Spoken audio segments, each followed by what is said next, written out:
The first shall be of a tale from an orc tribe, found on the icy world of Kogir.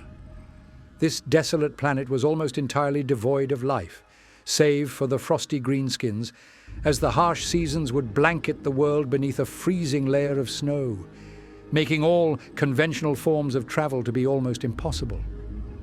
The tribe, after many attempts, had realized that in order to endure the frost, that they would need to batten down the hatches and simply wait out the storm by clinging to life within their tribal grounds, which had fondly been named as the Orkville. For most of the year, the boys would pass the time by setting their neighbors' tents on fire, lobbing half-frozen snotlings out into the frigid wilderness, or simply by settling their many disagreements with a good brawl. But, with that said, due to the curious orbit of their world, for 1 month out of the year, the planet would come close enough to its parental star for the snow layer to melt, revealing the boundless tundras and mountain ranges beneath. As the ice disappeared, the great population of squigs, previously frozen in hibernation, would awaken to bound out, leaping through the landscapes in their search of food.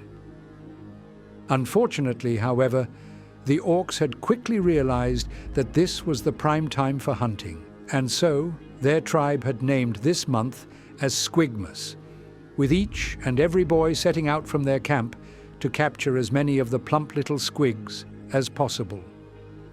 Each orc would return from their hunt with dozens of squigs in tow, some of which would be hung up within their tents, whilst the majority would be stored beneath the earth, thusly assuring that the boys would still have a supply of food when the next long winter came to visit.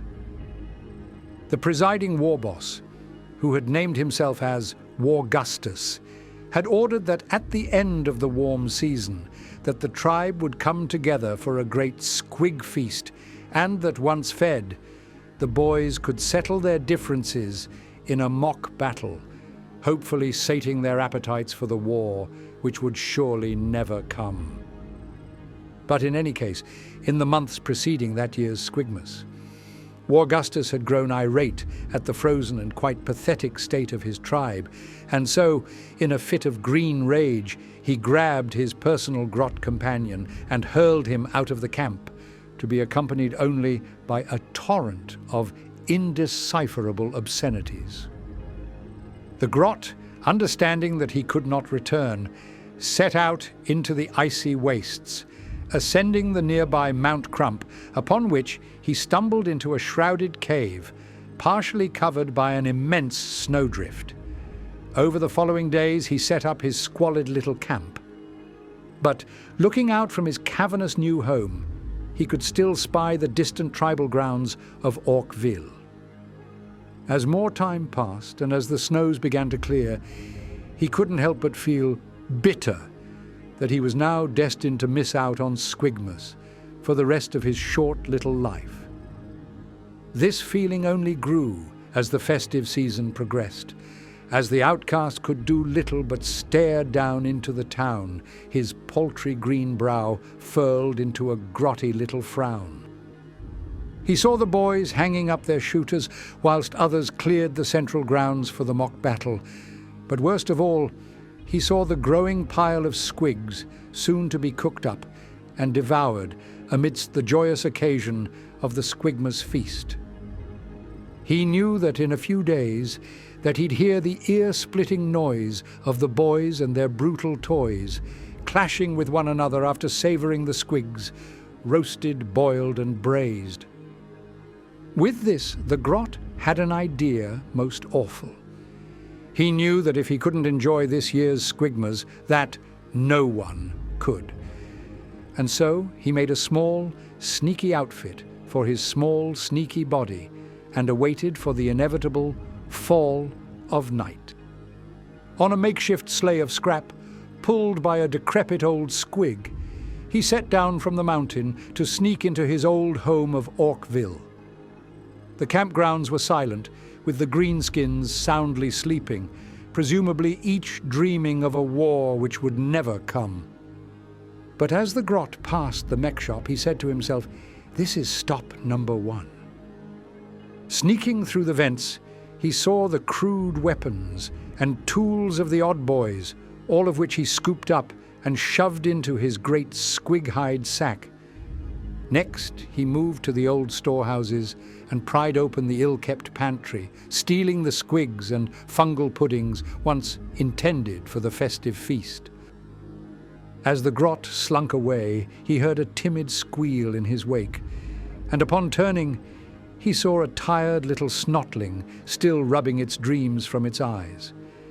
As the little creature opened its mouth to speak, the Grot, not wishing to be caught, simply clobbered the bantam blighter over the head, leaving him to sleep in an empty room filled only with dust and flies.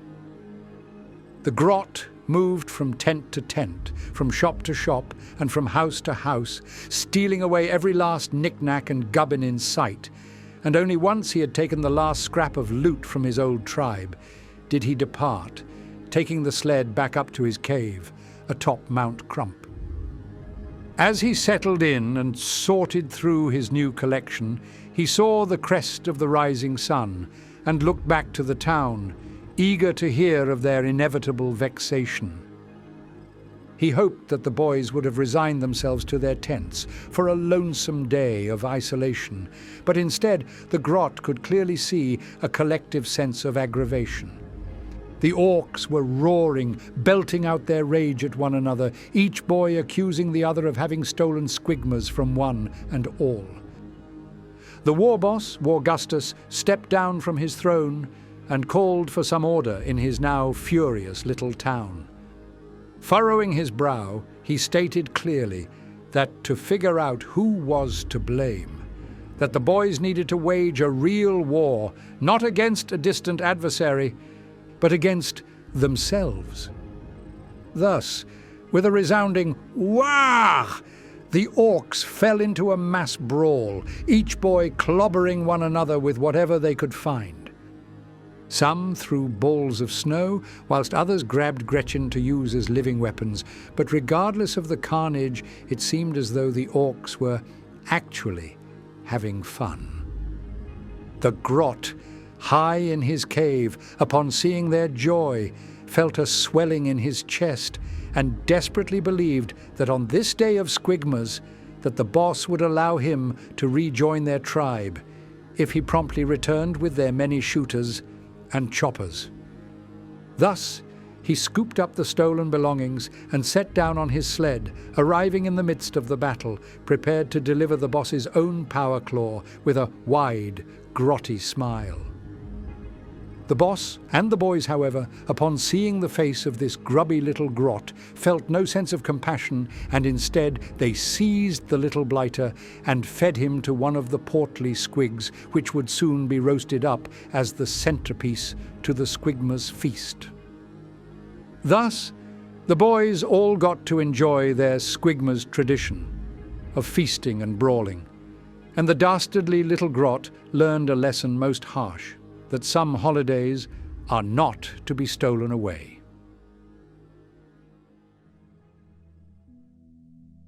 Our next tale takes us into the dark city of Comorragh for an opulent celebration of wealth and prestige, thrown by a diabolically elegant archon from the cabal of the poisoned tongue. Her own personal spire jutted out from the very core of this labyrinthine realm, yet had stretched so high that it now seemed as though it was poised to cut out into the stars themselves. At its peak, however, was to be her chamber of celebration, where the distant nobles of Comorragh would gather to bear witness to the malign deeds and nefarious acts of one another. During one such period of festivity, where the Drukhari were indulging themselves on the succulent memories of their sickening raids upon real space, a mysterious stranger had appeared within their midst. Deftly gliding through the noble crowds, this towering figure, cloaked in a shawl of living skins, embraced the Archon with a great hug, revealing himself to be her true-born relative, advisor, and friend. He was a homunculus, sworn to the service of this Archon of the poisoned tongue. And upon this day of celebration, he sought to bring a series of gifts intended to amaze and terrify their captive audience.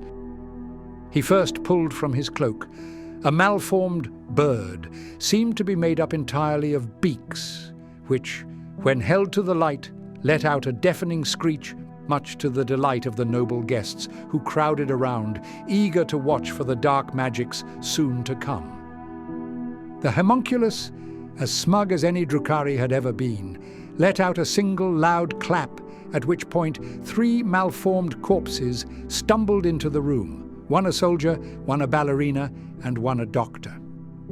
Looking closer, they appeared to have been made up from dozens of different victims, their body parts stitched together, forming 3 monstrous abominations which each seemed to wish only for death.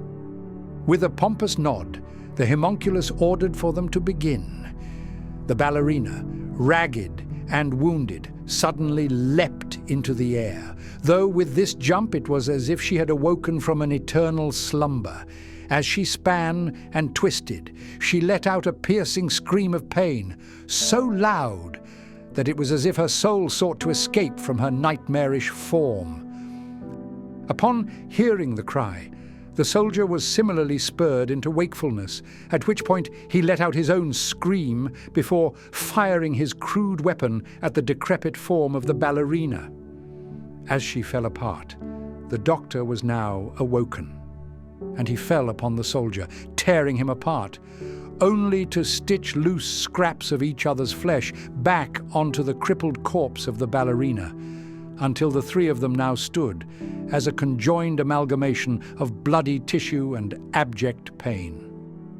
The noble crowd arose from their seats with a thunderous applause, joyously savoring the sheer horror and otherworldly agony that they had just witnessed. But this was not to be the end of this night of entertainment. The homunculus stepped forward, and from his old coat of skins, he pulled out a gift to honor his presiding Archon. It was an ancient and beautiful doll, formed of materials long since lost from the days before the Great Fall, and this creation, he claimed, was to be known as a Soulcracker. He went on to state that once activated, that the doll would wake into life, only to fall upon the enemies of the Archon. It would then rip the souls from out of their body before cracking them open and spitting out a tiny fruit, which upon tasting would grant the Drukhari with the unfettered essence of the pain and anguish felt by her victim in the final moment of their death. Before she could truly consider the torturous implications of her new gift, the party was interrupted by an otherworldly howl. A crimson beast, made of bone and warped flesh, had burst out from the walls of her chamber, screeching and gnashing out as it tore through the assembled ranks of the noble guests. This was a chimera, a creature stolen from a demon world to be trained and controlled by the beastmasters of Comera. It was truly a fine specimen by Drukhari standards, but this was not the time to consider its health, as from but this briefest of moments it had already cleaved its way through at least 4 of the nobles, and was now on a direct course towards the presiding Archon. Without thinking, she activated her new Soulcracker, which shimmered into false life, only to jump down, ensnaring the chimera in a small orb of glimmering energy. Suspended in this frozen state, the beast could do little but panic, as the mouth of the tiny Soulcracker doll swelled in size, only to envelop and devour the poor creature in but a single bite. As its jaws clamped down, a soft whimper could be heard before it turned back to its Archon master, shrinking back to its old size, at which point it gently spat out a tiny glowing fruit into her outstretched palm. It was only the size of a grape, But as she bit through its delicate skin, she felt a delightful rush of pain course through her body. It was just as her homunculus had claimed, as she felt the condensed and refined agony of her victim channeled directly to the depraved depths of her own soul, a treat to which she would surely never tire of. As she sobered up from her sudden bout of ecstatic misery, she saw before her another Archon, standing meekly, with his head low in resignation. The figure claimed that he was a prince of an ancient family, and that he had brought the Chimera as a gift intended to garner her personal affection. But as he looked up and matched her gaze, he rather spitefully claimed that this fracas could have been avoided if she had paid him the respect which he deserved, and if she hadn't wasted so much time with her decrepit homunculus companion. She could perhaps forgive the rampage of that beast, for she felt that the excitement brought about from the 4 noble deaths was worth more than their lives. However, this new insult was something which could not possibly be permitted to stand. Thus, without breaking her cold, stony stare, she activated the Soulcracker once more.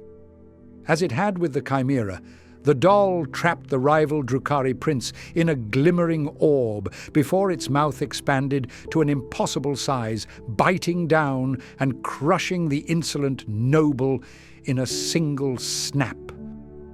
The surrounding crowd, gleefully looking on, licked their lips as the Soulcracker spat out the succulent morsel of pain at the feet of the gloating Archon. In one swift motion, she swept up his essence, and with a grin, she tossed the condensed soul of the prince into the crowd. From here, she simply sat back in her chair and reveled in the joy of watching as her guests fell into a murderous rage, tearing one another limb from limb in their frenzied attempts of attaining a gift which she would never again bestow to any but herself.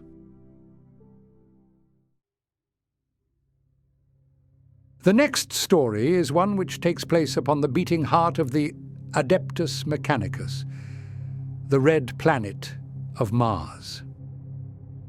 Though the citizens of this world are sworn to worship the teachings of the machine cult, it does not necessarily prohibit them from quietly observing the passing festivities of Sanguinala, so long as it does not detract from their production quotas.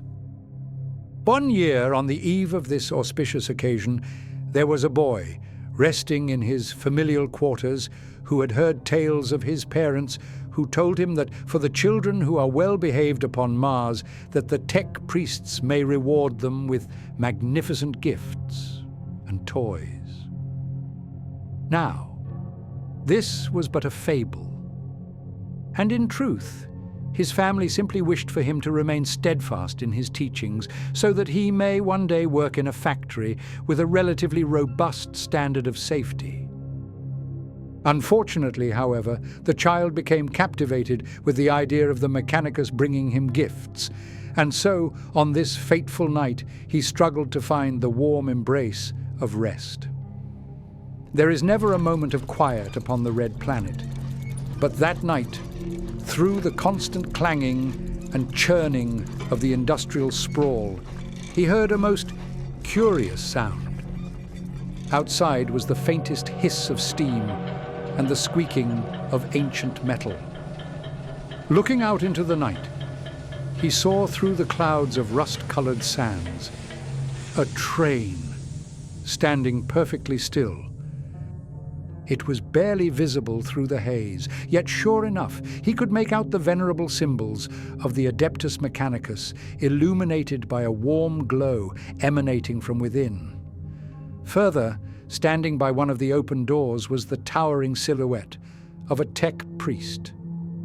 The boy, putting on his oversized work boots, tiptoed out of the communal hab block, and once free from the confines of his home, dashed through the sands until he stood at the feet of this cybernetic lord. The priest was an amalgam of steel and flesh, wrapped in a dark red cloak, from which dozens of mechanical limbs jutted through, each tinkering and working upon the sand-swept hull of the great engine.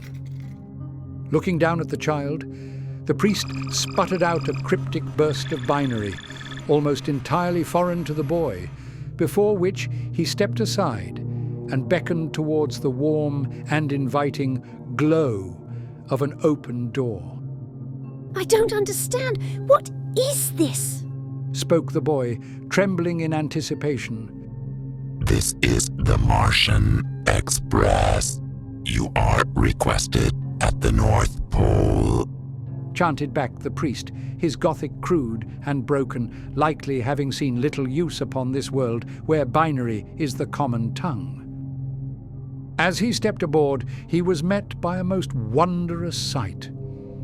He had never once seen the interior of a train, but before him were rows upon rows of seats, each filled by huddled workers, whispering and muttering to one another in hushed tones, almost as if they were hiding some dark secret from themselves. As he walked through the carriage, some looked at him with shock, but none dared to speak out, save for one, who grabbed his arm and desperately whispered, "You shouldn't be here. This isn't the place for a child." The boy, however, simply laughed and reassured the worried passenger. No, silly. The tech priest said I'm to go to the North Pole. I'm going to get my presents. The man sank back into his chair and wept. "You don't understand. You just have to leave. Get out. Go home." But before the boy could speak, he noticed the shadow of the tech priest now ushering him down towards an empty seat near the back of the carriage. Upon taking his place, a small servo skull hovered down, dropping off a small ration pack, along with a curious drink, which carried with it a strangely sweet yet earthy aroma.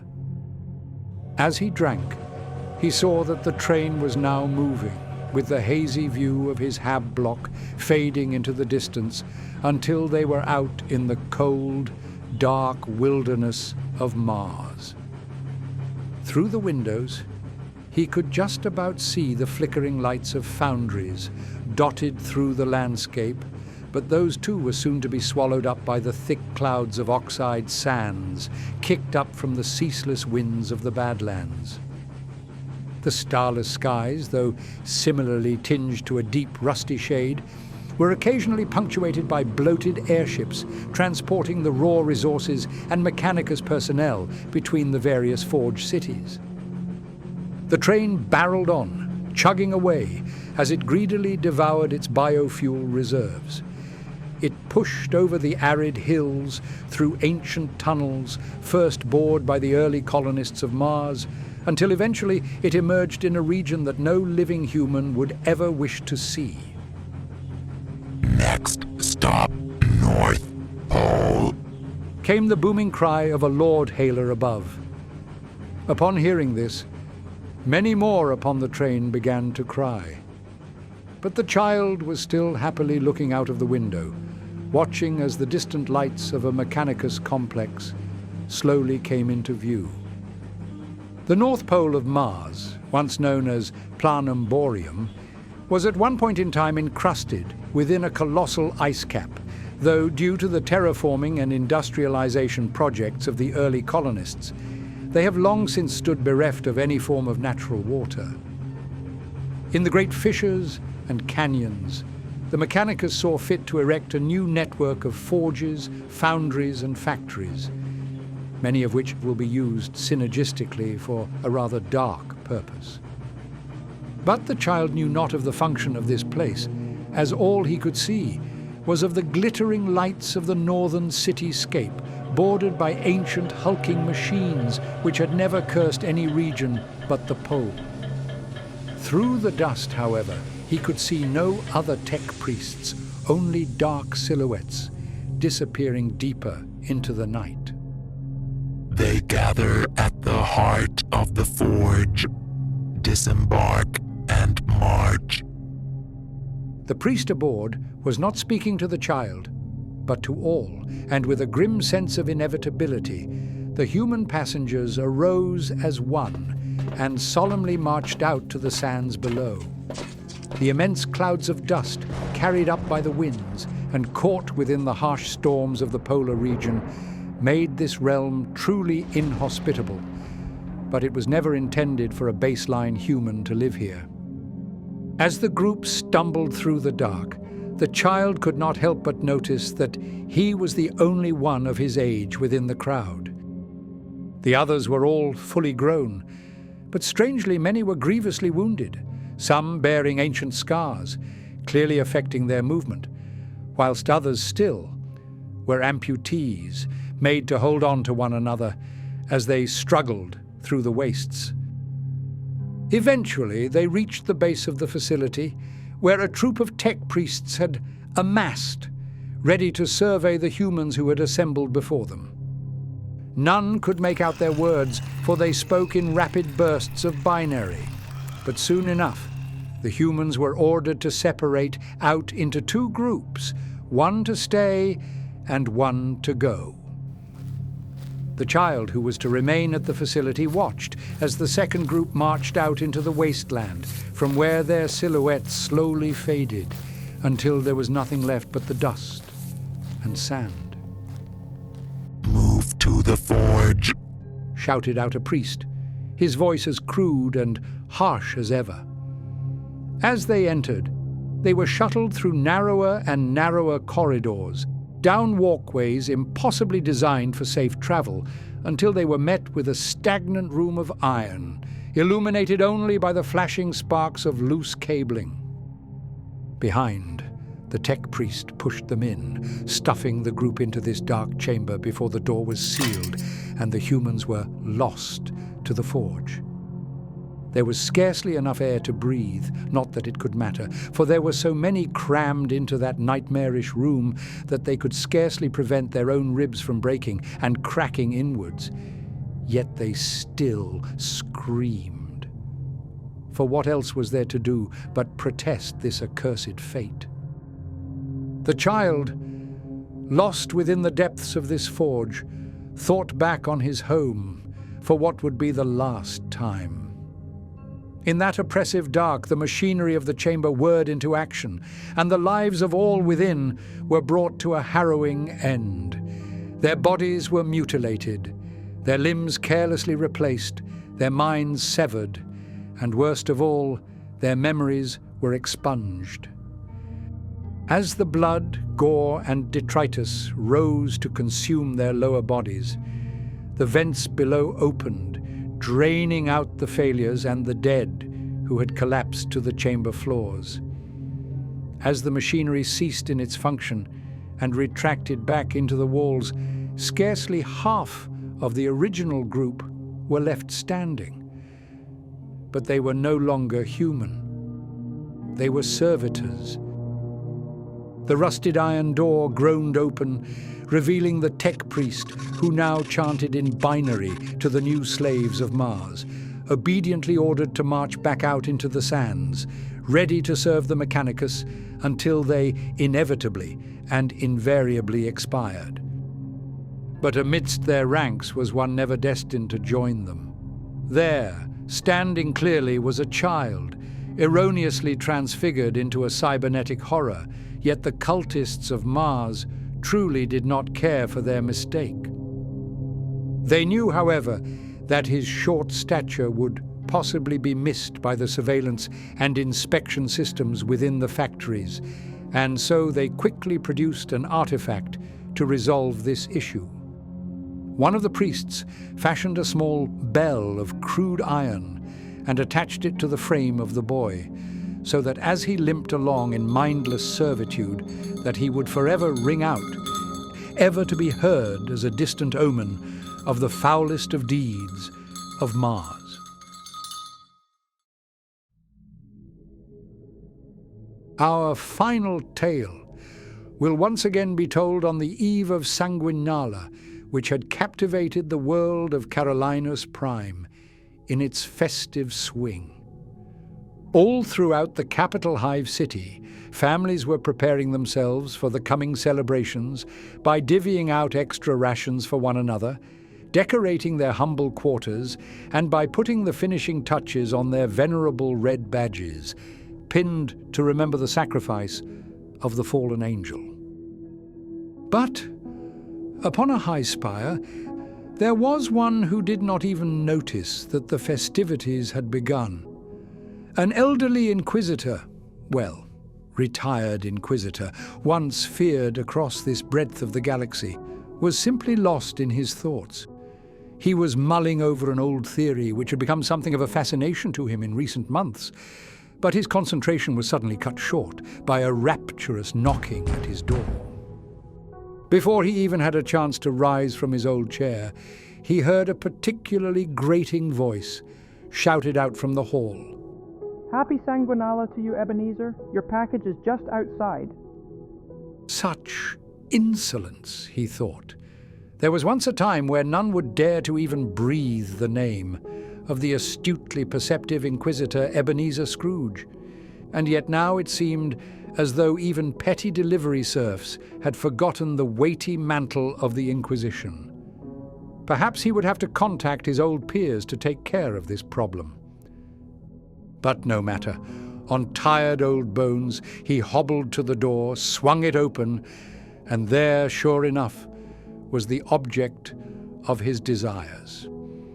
He had requested a single book from a distant inquisitorial librarian, and though he was now officially retired from his post, his old colleagues would still indulge him from time to time with curios and trinkets, primarily intended to keep his mind active and his senses sharp.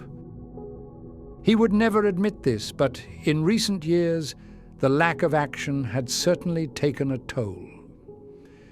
No longer was he as knowledgeable on the latest developments in occultic demonology, nor was he able to discern the true nature of an object just from a psychic glance, and yet he was still as untrusting and suspicious of humanity as he had ever been. Sitting before the fire, he ran his pale hands over the gnarled leather of this ancient tome, finally ready to sate his undying thirst for secrets most forbidden. But as he cracked open the pages, he was not met by words nor diagrams, but instead it seemed as though he had unleashed an apparition into this world. The flames before him and the dim, flickering candles of the room surged outwards, coalescing into a swirling conflagration, and from this inferno walked the image of a man. Hello, old friend. Did you miss me? It was not one voice, but many rising to drown out the sounds of the flames as they themselves sputtered out into a spray of cinders, leaving the room to be swallowed into the dark, with only the glowing image of the spectre left before him. Marliam, this has been a long time coming. The phantom before him had once been an inquisitorial scribe, though in many decades past he had fallen victim to a chaotic ritual in which his soul was stolen from the husk of his body and trapped within the demonic pages of this old book. Tell me, what news is there from Terra? The bastard lords hardly send their regards this time of year. Oh, my dearest friend, how can you waste away your thoughts on those misguided fools locked in their gilded cage when your own home is beset upon by the infernal taint of heresy? His heart skipped a beat. Marliam, this world is pure. I saw fit to that eons ago. I would never have chosen to call this hive as my home if I had not personally expunged it of its apostasy.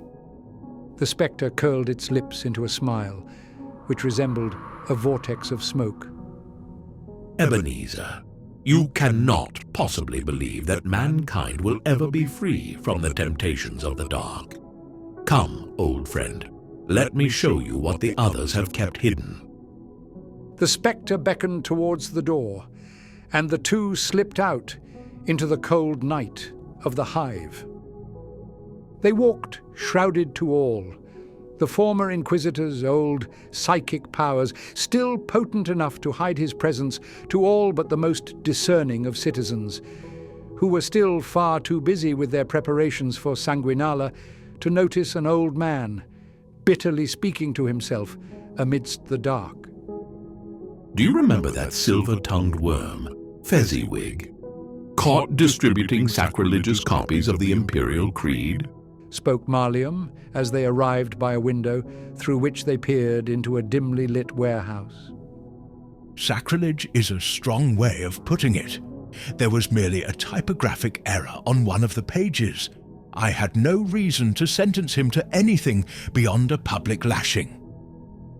Oh? You really believe that, don't you?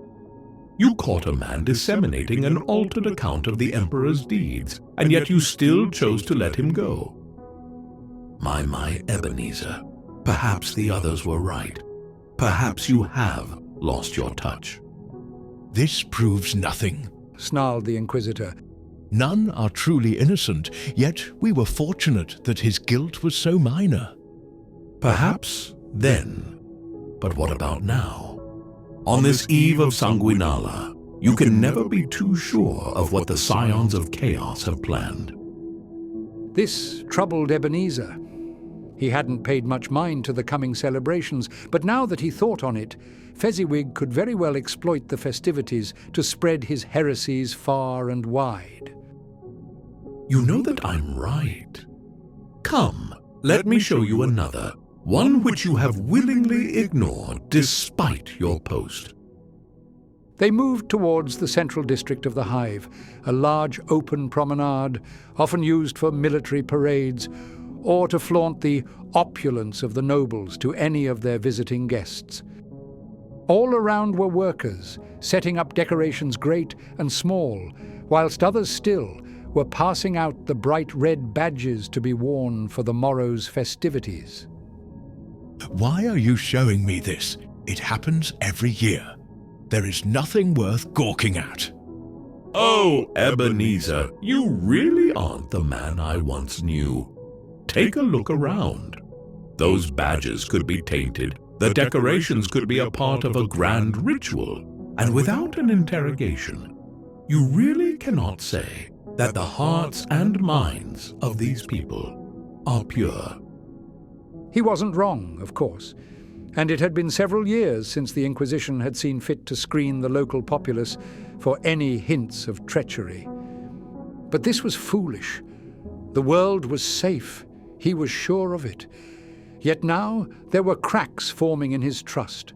Cracks which, if permitted to grow, would only lead to one thing. If you do not act, if you let these insolent curs flaunt their heresy before you, then you will have failed this world.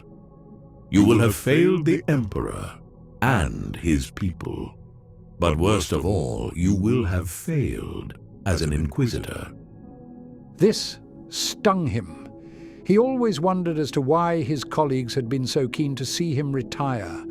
Why hadn't they seen fit to grant him with new cybernetics to replace his broken limbs? Why hadn't they at least kept him in an investigative role? Ebenezer, let me show you the sum total of your failings. With this, the spectre lunged forward, diving into the old man's heart, and from within he conjured an image most dark. The former Inquisitor watched in horror, his vision split in a kaleidoscope of death and destruction. He saw hundreds of chaotic cults rising from the Undercity, plunging this world into a state of total war, sacrificing the innocent to summon forth demons who tore through the streets in an abject frenzy. As the flames grew, the entire planet was to be swallowed up by the infernal powers of the warp, to be granted as a gift to the dark gods who would greedily devour the souls of all who once called this realm as their home. The death of this world is inevitable. You have set this fate in motion. But Ebenezer, spoke the spectre, snapping him back into reality. they do not have to die for chaos. Overwhelmed by the horrifying vision, the former Inquisitor rushed back to his home, his mind dead set on the notion that this planet was irredeemably corrupt, and that from showing mercy he had permitted his own sins to bloom. From his chambers he sent out an emergency Vox transmission to a nearby inquisitorial fleet, urging them to enter into orbit to cleanse this world, which in his mind was now entirely tainted by chaos. As the clock struck midnight, and as the festivities of Sanguinala erupted across the hive, he sent the final confirmatory passcodes, and Carolinus Prime was sentenced to its fate via an exterminatus. As the skies caught alight, some believed that it was in celebration of this sacred day. But their hopes were to be incinerated under the apocalyptic weight of inquisitorial ordnance. Ebenezer Scrooge, former Inquisitor and paranoid fool, had condemned himself and the billions of others who called this place as their home to death. He had not quelled a rebellion. There was no uprising to crush, and instead his fanatical zealotry, when left unchecked, only served to bring about the needless damnation of this innocent world. With this, my dearest friends, I do believe that we have come to our end. We must remember that these 4 festive tales are simple stories to be told around a roaring hearth. But regardless of their dark turns, I do hope that you enjoyed the retellings. In any case, though, as I close this chapter, I will once again be forced to take my leave. But as I go, I will wish you all with a warm goodbye. Hello again.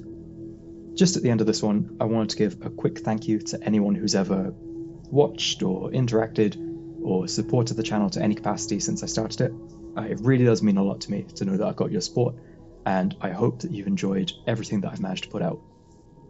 I took a little break for December. I wasn't putting out as many videos, but that's mainly because I needed to take a little break for myself. But I've got a whole list of projects that I want to get ready for next year. And yeah, I can't wait to get them out and to show you them all. But anyway, with this, I'll wish you all a very Merry Christmas. And once again, thank you all for watching.